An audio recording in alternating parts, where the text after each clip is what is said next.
they discovered upon their arrival was almost unspeakable. We are all evil in some form or another. I'm not guilty. The dead won't bother you. It's the living you gotta worry about. Hello. Hello. How is everybody today? Good. Oh, yeah. Are you ready for some murder? Woo, murder. Oh, okay. So, welcome to the Bad Taste Crime Podcast. I'm Vicky. And I am Janelle. And we are here to, well, normally we would be talking about murder. I'm very excited for this episode, actually. Yes. But for those of you who don't know us, we are a true crime comedy... Dark humor variety show. We cover various crimes and various aspects of the criminal justice system bi-weekly, and you can listen to us anywhere if hopefully you like this enough to stick around. We'll see. It's a journey for all of us. Right? Normally we start off with some news, but I'm actually going to skip that this week. Yeah, we have some doozies of some cases. Yes. But this is that part of the show where we say content may not be appropriate for all listeners. Unfortunately, you are all stuck in this room with us. Hey. But for those listening at home, this is actually kind of a lighter. Yeah. Considering what we normally talk about, a lighter episode. Mm-hmm. Janelle, what are we talking about today? Well, I thought it would be very appropriate to talk about some criminal justice issues and look at some really wackadoo court cases. Yes. And in true Janelle fashion, I'm going to take us in the Wayback Time Machine to 1878. Ooh. And we are going to talk about a case that's very bizarre. Okay. Now, I'm sure you're familiar with the Salem witch trials, right? Yes. Yes. And on this full moon, Mercury in retrograde, we're going to talk about the second Salem witch trial. What? Wait, there was actually more than one? What? I know. I feel like this might have been something I skipped in yes. Well, history. That's because it's got a little bit of everything. It's got Massachusetts spinsters. Okay. Hypnosis. Okay. Christian Science. Okay. All the things. Those are, right? That's one combination of things. It's a whole lot. But you might also know this by some other names. The Salem Witch Trial of 1878 or the Ipswich Witch.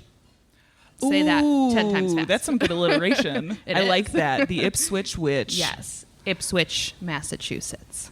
Okay. All right. So we are going to dive right in. Are you ready? Sure. Just tell me when to. And go. Oh, okay. We have pictures. Yeah. Fully interactive, right? This is.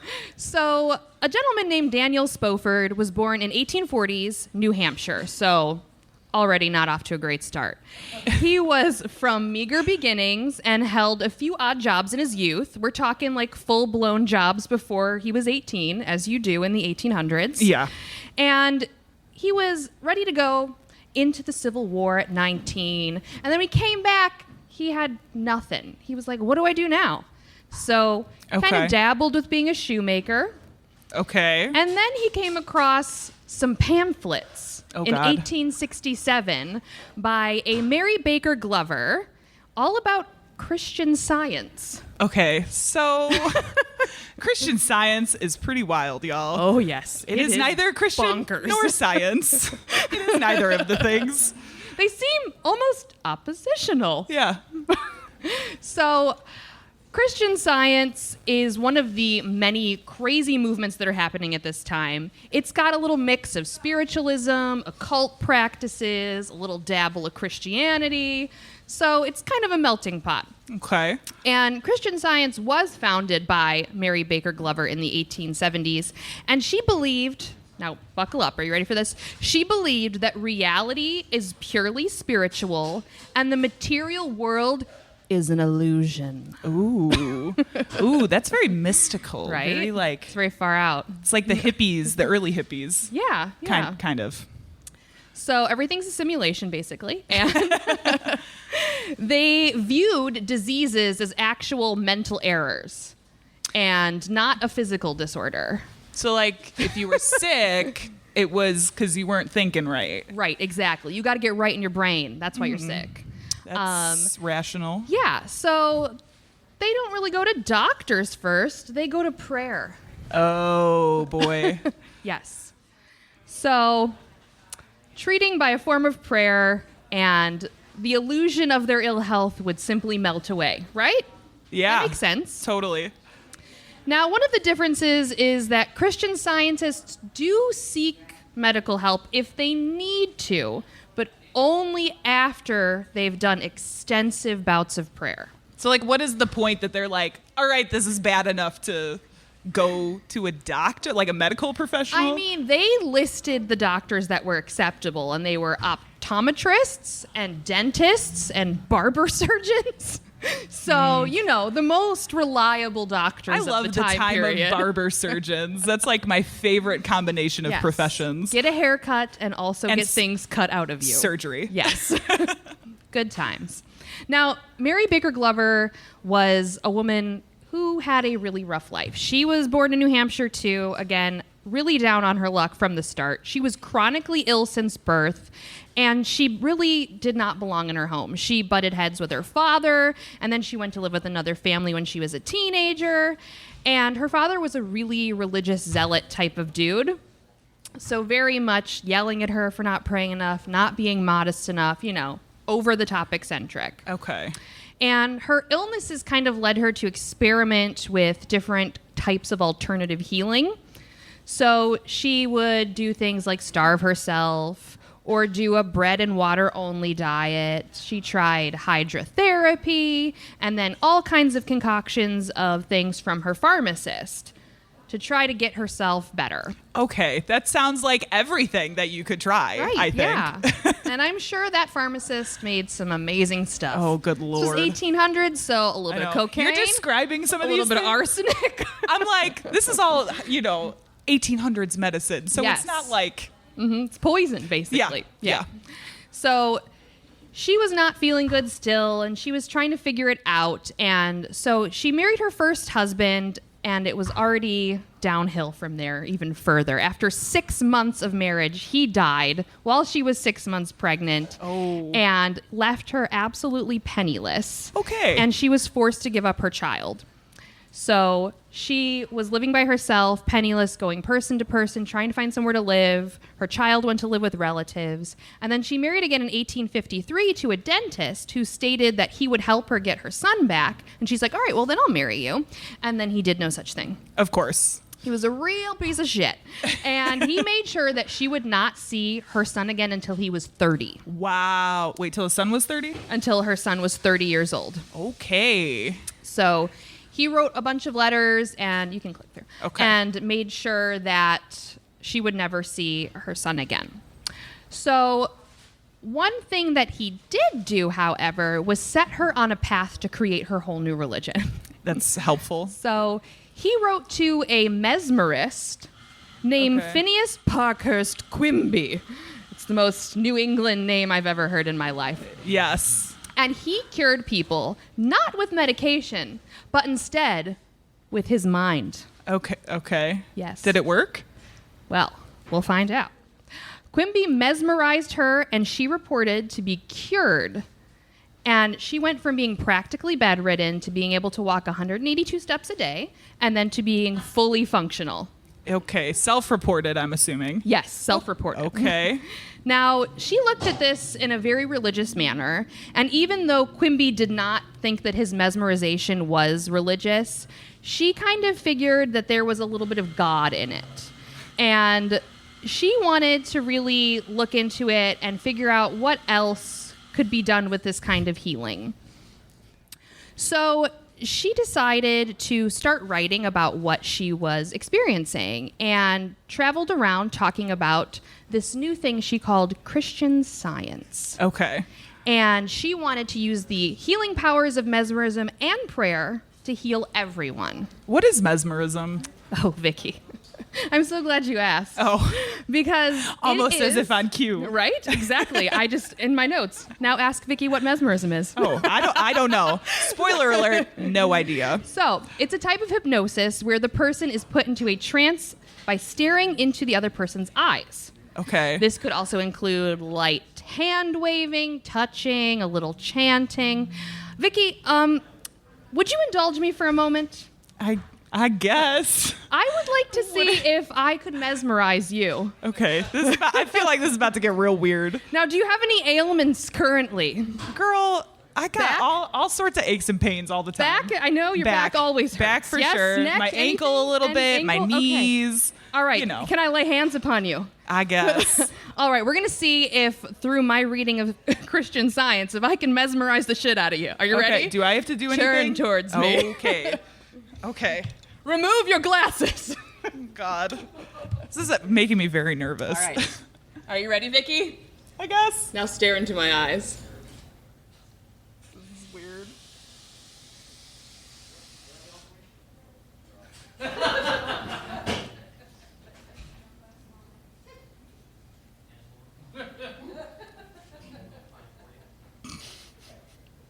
Are you healed?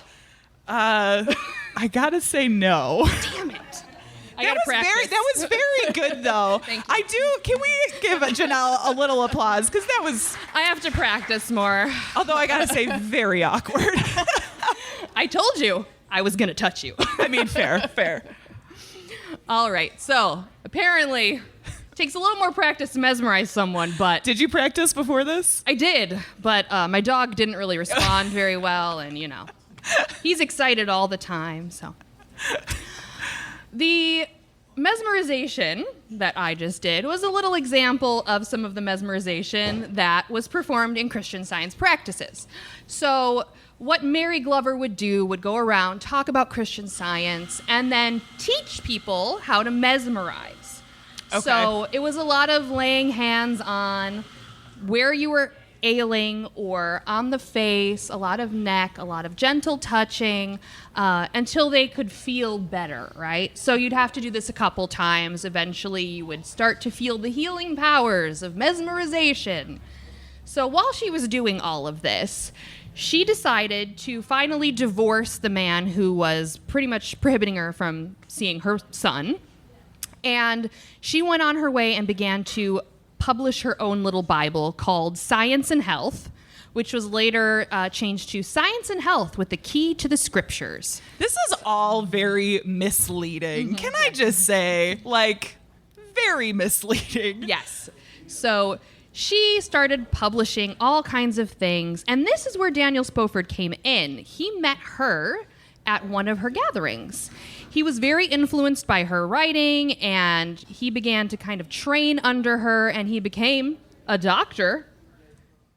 And she was giving out these kind of doctor things to everybody that would come and train with her. She's like, and now you're a doctor, and you're a doctor, and you're a doctor. So anyone Wow. would become a doctor. Generous. I know. So he began to kind of help her with her publishing too. So they're really close. They're working on this Christian Science together. They're publishing together. He's mesmerizing. She's mesmerizing. It's magical, right? Sure. So he decides he's going to introduce her to one of his friends, Asa Gilbert Eddy. And next thing you know, he becomes a doctor and she marries him. Wait a second. I know this name. Yeah, so Okay. Spofford and Mary grew closer and closer, and she needed a lot of help because she would get really tuckered out from her mesmerizing. She would just like get the vapors and be like, all right, I tag you in, let's do this. And he was okay with that. He would work the long shifts. He would mesmerize all day. But in 1877, things began to sour. In their attempt to run a second version of a second edition of Science and Health with a Key to the Scriptures, they got into a disagreement and had a massive falling out. Okay. She had him expelled from the association. Oh my gosh. And stated he was immensely immoral and no longer a doctor. Oh, just like that. Mm-hmm. Dr. revoke Dunn. it.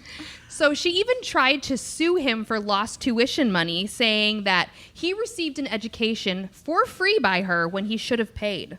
I kind of like that. I do respect that a little bit. Just being like, I did this as a favor, but now you need to pay me. Mm-hmm. So, unfortunately, this was thrown out very quickly because the court system didn't really believe in Christian Science. I know, that is shocking. I am so surprised. But they were like, this seems like a tiny squabble between you two, so we're not going to take this case on. That would be one of many, many, many cases involving Christian Science. Oh boy. Now, at the same time, Mary started writing about someone else that she thought might be an issue. Now, she knew that mesmerization was good, but it could be used for evil. Okay. Again, color me surprised. Yes. And in her next edition of her book, she described this kind of use of mesmerization for evil as malicious animal magnetism. That sounds delicious. That sounds sketchy. Right? So MAM for short. And she described the usage of mesmerization for evil as mental control. So causing harm to someone, zapping the person's mental energies. And she feared that people would harness this magnetism for evil because she had a student in 1870 who she expelled because he was mesmerizing people by touching their heads. Okay, you just did that, though. I know. Okay. But, like, aggressively, like, groping people and kind of saying inappropriate things while he was mesmerizing them. And she started to think that maybe this wasn't a good fit. And she also declared him highly immoral. So, like, assault. You're describing assault. Is okay. But we see a pattern. Everyone she dislikes, they're highly immoral and expelled. I love a term like immoral. Right? It's so specific. You know exactly what's wrong. In 1886, a woman named Lucretia Brown was a follower of Christian Science, and she sought healing after she suffered a spinal injury. And, of course, this is the 1860s. What are they going to do for that, right? She was just kind of bedridden. So she went to them hoping that she could get a cure. She had gone through the mesmerization, started feeling fantastic, but then a little bit later, a few years later, in 87, she started to feel worse. So she came back for intensive mesmerization, and she felt good. But then the next year, she was also feeling a little bit weird. So she came back again for mesmerization. You know, maybe a third time will stick. Now, she came forward after the third attempt and stated that she was seeing Daniel Spofford for this, and she figured that he wasn't actually healing her. And instead, he was using animal magnetism. Oh, so that's why she kept worse. coming back. Yes. And okay, it's the animals. Naturally, she took him to court. Oh, I love a good litigious religion. Yeah. So her lawsuit stated that he used the powers of his mind to influence and control the minds and bodies of other people, and used his said powers and art for the purpose of injuring. And she stated that she feared for her life and that he was going to have complete control over her eventually. Oh. So many people speculated that actually Mary was behind it and got Lucretia Brown to kind of come forward as a patsy, so to speak. Okay. Okay. I but see what this woman's angle is. Mary vehemently denied this, and she actually was called as a witness eventually in the trial. And so I wanted to just read a little interview from a newspaper. They took... Oh, the language in this is great. In an interview with a sister of Miss Brown, the latter being out of town, the lady informed the Globe reporter that she and her family believed that there was no limit to the awful power of mesmerism, but she still had some faith in the power of the law and thought that Dr. Spofford might be awed in abstaining from injuring her sister further. That he does so, she believes there is no possibility of a doubt. In answer to a query put by the reporter, she admitted that should Dr. Spofford prove so disposed, even though he be incarcerated behind the stone walls at Charlestown, he could still use his mesmeric power against her sister. That's some pretty potent power. So she was concerned that even if he was convicted and put in a jail cell, that he would still be mesmerizing people from behind bars. I mean, I could see him being like one of those people that goes into prison that's like, I'm gonna save everybody, all of these sinners. But I don't know about mesmerizing through prison walls.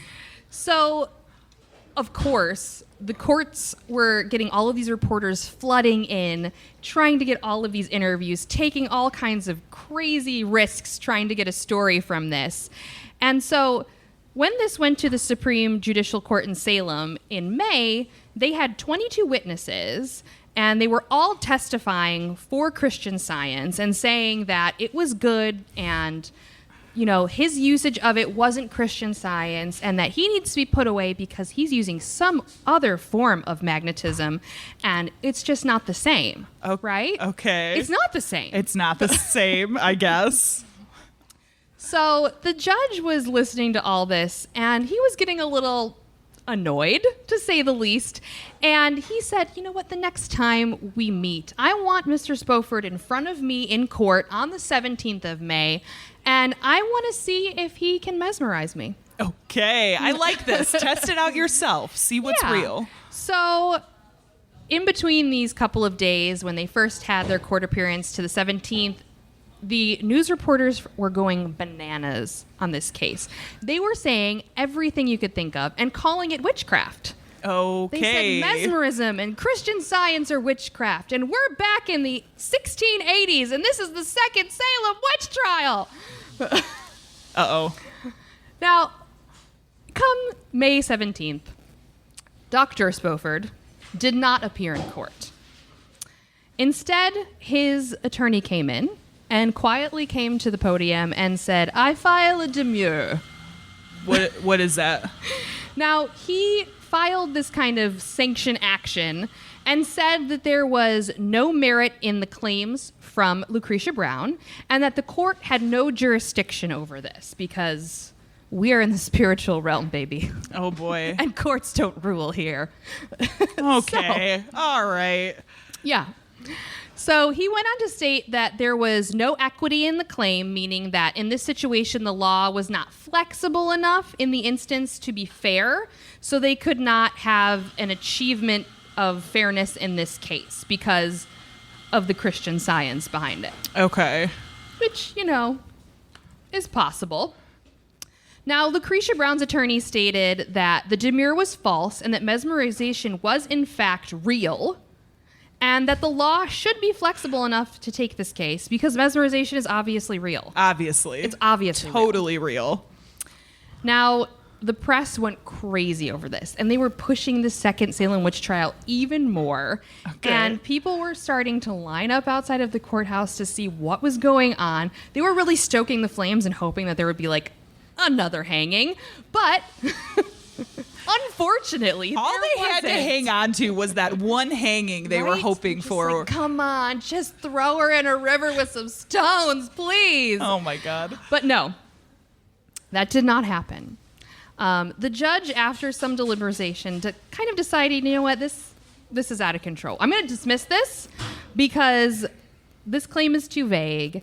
And he kind of raised a question, if Spoford was doing this, he would never be able to be stopped.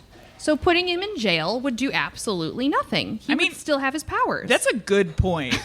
That Right? is a good point. So Brown did appeal to this, but the case was dismissed. Her appeal was denied. And the Christian Scientists were highly criticized in the press after this.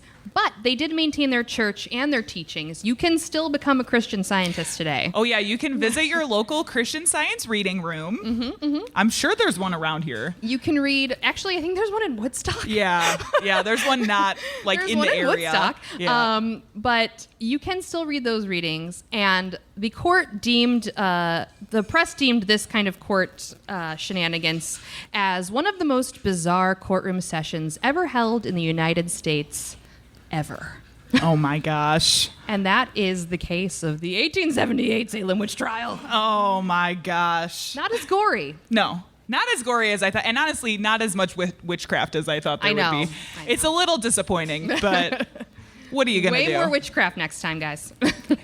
So I failed to mention this at the beginning, but the way our show works is one of us will pick a topic and we will both cover different stories. I have no idea what she's covering. She has no idea what I'm covering. So keeps things interesting, Yes. keeps it spicy. Keeps the spark alive. So there were a couple of ways that I could have gone with this choice. This was Janelle's choice. I initially thought that I was kind of leaning towards looking at a single attorney who happened to be involved in a couple of like wild court cases. Clarence Darrow, who was actually a Chicago-based attorney who represented in Leopold and Loeb and the Scopes Monkey trial regarding the teaching of evolution in schools. All very interesting. Would recommend that everybody looks into those. But instead, we are going to talk about what is widely considered one of the worst decisions ever made by the U.S. Supreme Court, although some recent rulings might be in contention, but I don't know about that. today I'm going to be looking at Buck v. Bell. Is it about to get buck wild? Oh, God. Dad jokes. Janelle, we're in public. I know. I can't turn it off. So the case centers around a woman named Carrie Elizabeth Buck, who was born in 1906 in Charlottesville. At the age of 3, Carrie Buck was placed into foster care and ended up in the home of John and Alice Dobbs. 11 years later, Carrie Buck's biological mother, who is pictured with her here, Emma Buck, was committed to the Virginia State Colony for Epileptics and Feeble-Minded because the authorities had deemed her, quote, a low-grade moron and was considered promiscuous for having a child out of wedlock, which, of course, is enough to get you committed. You might as well lock me up. So I do think it's kind of important here to give a little context for these terms in the diagnosis, shall we say. So I'm sure a lot of you guys have seen this making its way around the internet every once in a while. It is actually, ignore the circle. That's just like something that somebody posted. It is actually from the West Virginia State Archives. So as you can see, some of the reasons that somebody could be committed include things like women trouble, or imaginary female or political excitement. Check. Literally anything having to do with masturbation. And one of my personal favorites, seduction and disappointment. Oh, and disappointment? A combo? Yeah, seduction and disappointment, Okay. Yes. One noted towards the bottom of the right column is feebleness of intellect. And this is something that's going to come up over and over and over again. They used feeble-mindedness to describe a person who lacked productivity or really like whatever else they wanted to throw in there for a person who didn't fit into society or was considered sort of backward. Feeble-mindedness was a scale, of course, with imbecility being a very high-functioning feeble-minded person and idiocy being very low-functioning. Okay. That scale makes sense, right? Imbecility to idiocy. Sure. And everything in between. So Emma Buck is committed in 1920 for this reason. Just 3 years later, in 1923, Carrie Buck becomes pregnant at the age of 17. Now, they really sort of attacked this as being a promiscuity thing, but it was not. It was actually the result of Carrie Buck being raped by Clarence Garland, who was the nephew to Buck's foster parents, John and Ellen Dobbs. So there's that. The Dobbs did attempt to kind of keep the pregnancy quiet and secret for as long as they could, but when she began to show, they opted to petition the court to have her committed on the basis of feeble-mindedness and promiscuity. The court granted this request. However, there was a tiny hitch because most of the colonies wouldn't take pregnant patients. So Carrie Buck had to stay with a different foster family until her daughter Vivian Alice Elaine Buck was born on March 28th, 1924. And she then left to join her mother in the same Virginia colony, with Dobbs taking custody of her newborn. And this is where things start to get a little weird. The same month Carrie Buck gave birth, the General Assembly of Virginia passed a law that, quote, allowed for the state-enforced sterilization of those deemed genetically unfit for procreation. Okay. That's totally fine. A little eugenics? Totally fine, eugenics. right? Yes. Specifically, it allowed for, quote, inmates of any state institution to be sterilized. And if the institution's board found the patient was idiotic, insane, feeble-minded, epileptic, and or imbecile. That was the requirement. scale? That was the scale, yes. Enter a man named Albert Priddy. He was superintendent of the Virginia State Colony where both Carrie and Emma Buck were being housed. Priddy was a staunch supporter of sterilization and the eugenics movement in general, which at this time is like at its height. And he had actually helped to get the Virginia law carefully crafted by this childhood friend of his. He was like, write this law for me. And he did. And Priddy, however, he had a troubling run-in earlier in 1917 after being sued for sterilizing Willie Mallory against her will. Although Priddy had won the suit at the time, he had learned that he needed to be a little bit more careful about his practices in the future. And so when the Virginia law actually went into effect, Priddy was able to get a list of 14 women approved for sterilization, including Carrie Buck.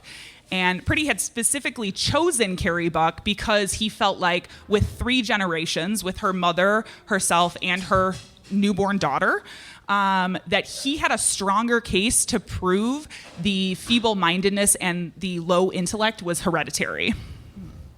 So he did, of course, have to prove that he could tell Vivian Buck, the baby, was like her mother and grandmother. And this is from the Embryo Project Encyclopedia. Quote, Carolyn Wilhelm, a social worker for the Red Cross, asserted several times that she could find no defect in Vivian.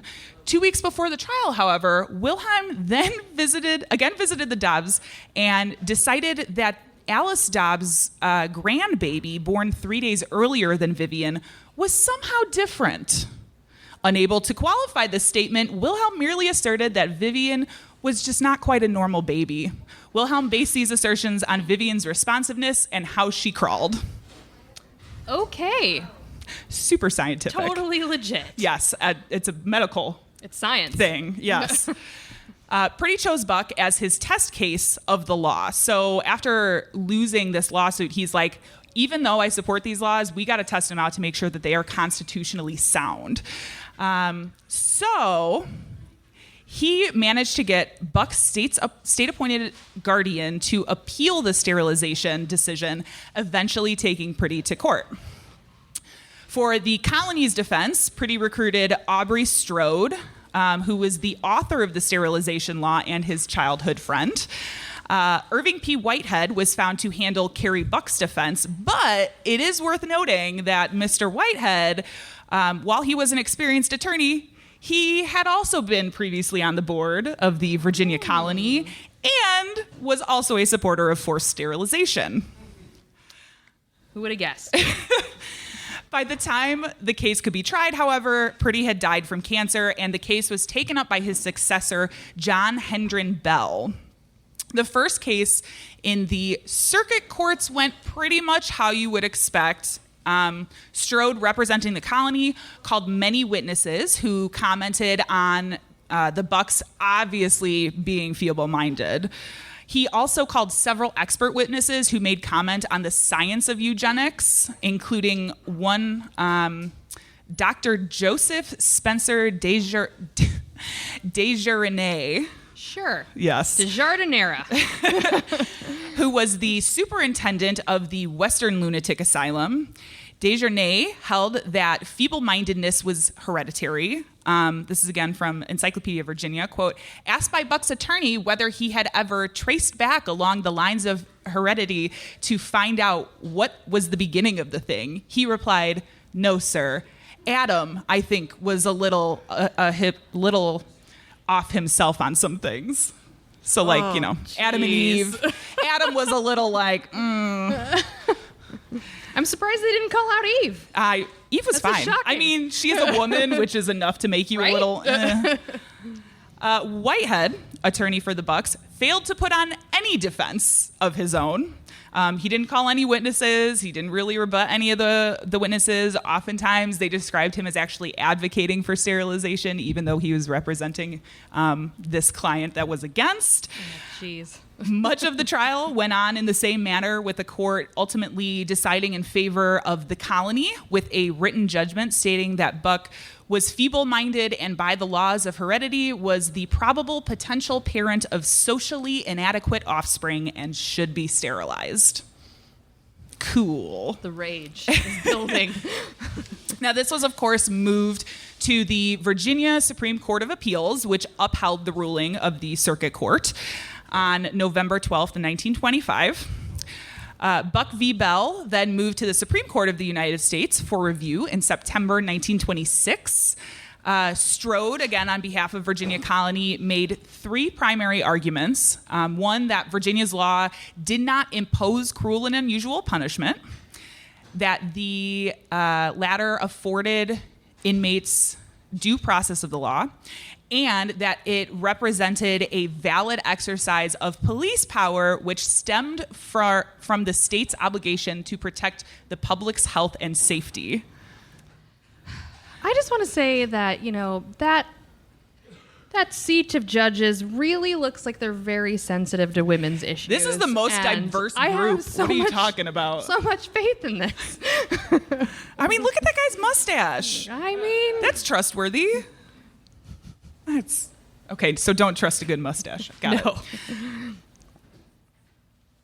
it. Whitehead, the attorney for Buck, who was, as you remember, a supporter of forced sterilization, submitted a brief to the court that was less than half the length of the opposing counsel's brief. Were you surprised, really? No.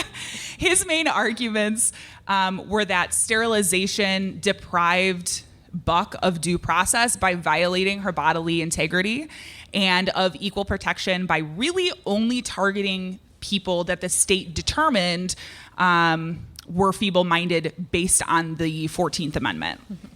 Again, from the Encyclopedia of Virginia, quote, he suggested that the procedure's benefits to the patient remained unproven and, in fact, may have been a smokescreen intended to hide the government's intentions to rid itself of those citizens deemed undesirable according to its standards.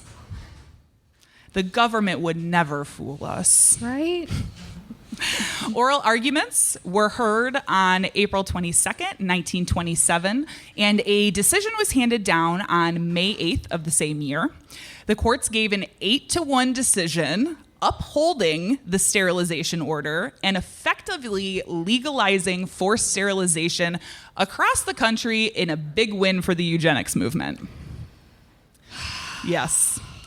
Now, I want to take a look at one particular gem from the majority opinion, God. written by Justice Oliver Holmes himself. It is better for all the world if, instead of waiting to execute degenerate offspring for a crime or to let them starve for their imbecility, society can prevent those who are manifestly unfit from continuing their kind. The principle that sustains compulsory vaccination is broad enough to cover cutting the fallopian tubes. 3 generations of imbeciles are enough. Supreme Court, everybody. I just want to flip this table, and I can't. Please don't. There is a lot of stuff up here. Pat would not be super happy with you. Oh, God. On October 19th, 1927, Carrie Buck underwent a salpingectomy, which is the removal of the fallopian tubes, at the hands of Superintendent Dr. John Bell, sterilizing her before she was released a month later. Now, largely, the press saw this as a huge win for society, and it was sort of viewed as a real progressive step forward. Like, look at this. Decision-held step toward a super race. A super race? Are you kidding me? Free of feeble-minded people. Oh, my God. I know. I quit. In the 10 years that followed the ruling in Buck v. Bell, 7 states and Puerto Rico enacted their own sterilization statutes for the first time, while many other states revised theirs to match the Virginia law. Approximately 8,000 Americans were sterilized in that time period, with approximately 8,300 happening in Virginia alone. It is worth noting that Buck v. Bell has never been overturned. God. It's never been overturned in the United States. There was a case in 1942, Skinner v. Oklahoma, that held that sterilization as a punitive measure was outlawed, but that wasn't really the issue in Buck v. Bell. It wasn't until 1974, the 70s, I know some of you were alive then, that the Virginia law would be overturned. And much of what was held by the courts in Buck v. Bell has been rendered invalid after the passage of the Americans with Disabilities Act in 1990. But really? Like 1990? Yep, that tracks. That is insane. Finding out that this was like, yeah, this is still a thing that they've just decided to never touch, that's just like hanging around in the ether. That's a little fucking freaky. Like, that's... What else is hidden in our Supreme Court? I don't know if I want to know, if I'm being honest. Now, since the ruling, historians have poured through records relating to Carrie Buck and found, unsurprisingly, that there was absolutely no evidence that Carrie Buck or her daughter had any form of mental illness, as you'd probably expect. The sterilization decision was based on a false diagnosis. It was also revealed that, contrary to what all of the experts had said, Vivian Dobbs, Carrie Buck's daughter, had made it onto the honor roll in elementary school. This is her report card. You found a copy. Sweet little report card. Isn't it cute? So she had actually made it onto the honor roll in elementary school in 1931 before she actually died at the age of 8 from enterocolitis. It was also revealed that Carrie Buck's sister, Doris Buck, had been sterilized without her knowledge after being told she needed to go in for surgery for appendicitis. Same thing, right? While we're in here, let me just take those tubes out of you. I mean, you know how men know female anatomy. I'm sure it was an accident. Just poking around and this came out. Carrie Buck died on January 28th, 1983, and was buried next to her daughter in Charlottesville. 75 years after the Buck v. Bell decision on May 2nd, 2002, the governor of Virginia, Mark Warner, issued an apology on behalf of the state. Kidding me? For Virginia's eugenics program, saying that it was a shameful effort in which state government should not have been involved. They also dedicated a highway to Buck v. Bell. That's like Are you kidding me? It's all good now. It's right. They got a highway dedication. The Buck He said, overpass, "We're sorry." right? Yes. If you would like to know more about this case, you should check out this book, 3 Generations, No Imbeciles, by historian of science Paul Lombardo. He was actually fortunate enough to be able to interview Carrie Buck before she passed away and kind of get some of the backstory that didn't come out in the courts because they really didn't give a shit. Yeah. You know? But that is the story of Buck v. Bell. Wow, ending with a downer. Listen, I never said this was a happy podcast. No, it's not happy at all. All right, guys, that has been our show. If you enjoyed this, you can find more episodes just like this on badtastepodcast.com. Where you can find all of our episodes. We have merch on the website, et cetera, all the fun stuff. We're on all the social media. We're on all the podcasting platforms, iTunes, Spotify, Google Play. Actually, it's not iTunes anymore. I don't have an Apple iPhone. Podcasts. I'm sorry. Yeah. Get it right. I know. We want to give a special thank you to the Blue Box Cafe for hosting us. And to Pat and Rebecca for doing our sound, Ghostly Podcast. You can check them out a little later tonight. And to Fringe Festival for having us. Thank you, Fringe. We love Fringe, yes. But that has been our show. It's been our episode. We're the Bad Taste Crime Podcast. For folks listening at home, we'll see you in 2 weeks. Goodbye. Goodbye. And left their bodies on the hillsides along the highway.